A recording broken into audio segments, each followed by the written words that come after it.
Hello ladies and gentlemen, and welcome to IL2 Battle of Stalingrad. Today I want to feature a little bit more of the LaGG-3 in online multiplayer.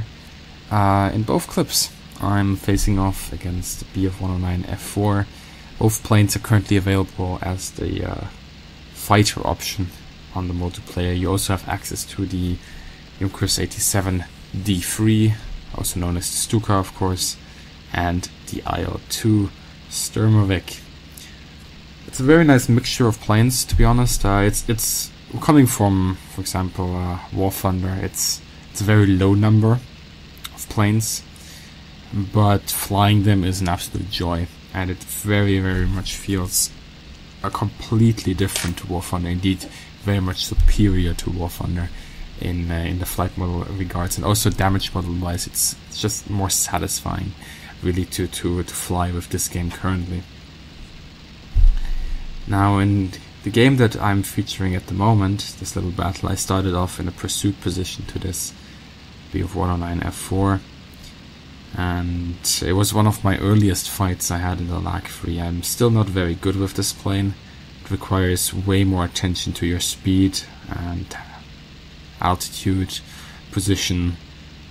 It's just so much more challenging to fly, I find, than the BF109, especially considering that you have to fly it against BF109 F4s, which are the superior aircraft. Now, announced for the game, there are a couple of aircraft, but they will only be released in pairs when it comes to the multiplayer. So if they add a fighter to the Russians, they will also be adding a fighter for the Germans. And indeed, the next lineup is the WWII, which I'm looking forward to a lot, really a lot, and BF109G2, which is also a nice addition, but I really look forward to this WWII. I've been flying a little bit with it, and indeed in my last video I showed it off a little bit, but it's one of those planes I really want to see how it performs in the multiplayer. A lot of people are currently flying the BF109s and very much understand why that is, because it's simply the better aircraft in the current lineup. Now, this battle here, the reason why I'm featuring this is not very much to show off any kind of competence. Indeed, I would say that in this fight I wasn't very good. The enemy player very much held the upper hand, and although I could get a couple of shots out, and indeed he's smoking there, I don't know if that's a delayed reaction to my shooting. Maybe I hit his engine at some point, or if he's burning his engine out at the moment. But it really much felt like that at some point I had been beaten. And that is very much the reason why I want to show off this fight. Because while I was beaten, the enemy player let me go. He simply let me go. It's possible that engine damage had forced him to stop his pursuit, or that he maybe lost eyes. I don't think so, to be honest, but I believe that mechanical problems are more likely. But he let me go, and I just asked myself, if this was War Thunder, would the guy let me go? And I don't think so. But at the moment, what I always see on the IL2 Battle of Stalingrad servers, and I'm sure this won't last for all that long. Currently, only players that pay the hefty amount that you have to pay to get early access are flying, and these guys are very much interested in the flight sims and have been flying them for the past years. And there's not a lot of casual gamers that might be more inclined to shoot somebody down, to go for that kill. But indeed, at this very point, I feel very much beaten. I still have some fight in me. I have a little bit of speed, a little bit of altitude. I can certainly still stick around for a bit. But as soon as I level out here, trying to get a little bit more speed, see where my enemy is, he's suddenly gone.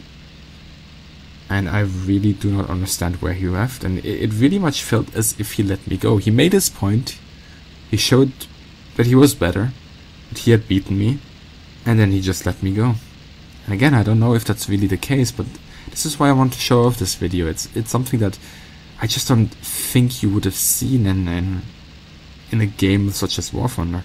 And I was positively surprised to have gone away with my life here, because as you can see, I'm looking around, I'm scanning here. This guy, it's not possible that he let me go. What's going on? He must be here somewhere. I'm gonna get shot within, I'm gonna get shot here. He's gonna pop out from somewhere and take me out. But he never did. And I flew like this, looking around for him for maybe 5 to 10 minutes, completely paranoid. And by this point, he probably already had buggered off and found another fight. So yeah, was a very interesting experience indeed. Now the second fight I want to show off is it's also in the LaGG-3 against BF-109s. I enjoy flying the LaGG-3. I'm not very good in it, but it feels like being the underdog and getting a kill, or simply being able to keep a BF-109 at bay for as long as possible is a reward in itself. And it's just so satisfying sometimes, and to have these kind of moments where, even though you're in an inferior plane, you do have a fighting chance. Now this BF-109, he came in with a good amount of speed, trying to pull up on me there. So I decided to not wait around and engage him. However, we can see that he has actually no problem getting up on me, and I do believe that my current maneuver that I'm doing is very much a mistake. I rolled out here hoping to throw off his aim, but actually the only thing that did is place him firmly on my 6. And there we have him. At this point I just tell myself, don't go into the horizontal, don't turn too much, just use the vertical if you have to. Use your roll, and just turn only when you really have to. And this is what I'm doing right now, using the rudder as well. It's at times just to make it just a little bit harder for him to get shots on me there. I'm very much just trying to hold him at bay, trying to force an overshoot where I can get into a position that could potentially lead to a shot here. I'm equipped with a 37mm cannon, so all I really need is one shot. However, he does hit me there, and as you'll see in the outside view, third-person view in a minute, that I am able to reproduce with the replay function, he also hits my engine in that move. However, all this rolling around very much seems to distract him a little bit and makes it hard for him to get a shot on me. And then he does overshoot, and in a radical maneuver there, he momentarily loses control of his aircraft. I'm able to put a little bit of pressure on him, and this ends in me having to struggle with my plane, having been hit. But it also ends with my first maneuver kill. Well, I don't really want to call it my first maneuver kill, because all I was really doing is trying to survive here. But as you see there on the field, you have the wreck of the BF-109, who came for me. And we'll jump to the outside view soon, just so you can see what happened.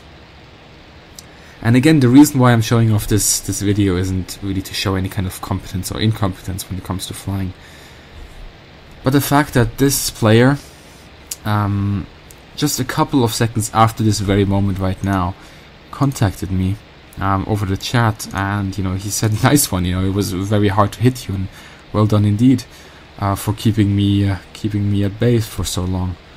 And again, that very much surprised me, because that is something I haven't seen in a game like War Thunder for ages. And indeed, I have stopped saying things like "nice shot" if somebody got me, or "nice move" if somebody outmaneuvered me, because there have been times when I said that, and people would actually come back at me. The guy who I was complimenting would get back at me, saying, "Oh yeah, you're the shit" or something. And that really is an attitude that I don't like. And it feels very much different at the moment with of IL2's Battle of Stalingrad. But again, as I said, I don't really think that this is going to last for too long. But while it lasts, we should definitely enjoy it, in my opinion. And here we have the outside view of set engagement. Again, using the roll where I can. Here it's where he gets gets the hits. As you can see, my my engine is starting to smoke there, and I also had a little bit of a hit on my wing there, I believe, even though there's no visual damage. And it gets increasingly hard to control this plane. And here we have the moment where he whizzes past me. I try to put him under pressure, and not doing it all that well, but he does have to avoid me there. And loses control as he flies into the sun. This could have gone both ways, really. Another good burst into me and I would have probably crashed. I'm starting to lose engine power. Indeed, getting back to the airfield was a pain, and landing on the airfield, I wouldn't call it a landing. I could walk away from it, but you should have seen the plane. I mean, it wasn't in one piece anymore, that's for sure. But yeah, this is simply something I wanted to show off. Both games, both times, very nice attitude of both enemy pilots, really. I'm quite sure both had the skill required to shoot me down, but both times I got away. One time lucky, I guess, and one time it really was down to the opposing player. I still don't know what in fact, you know, I still don't know the 100% the reason why he let me go. But it's something that I felt like it was worth sharing. So as always, guys, I hope you enjoyed this video, and have a great day, good hunting, and see you in the sky.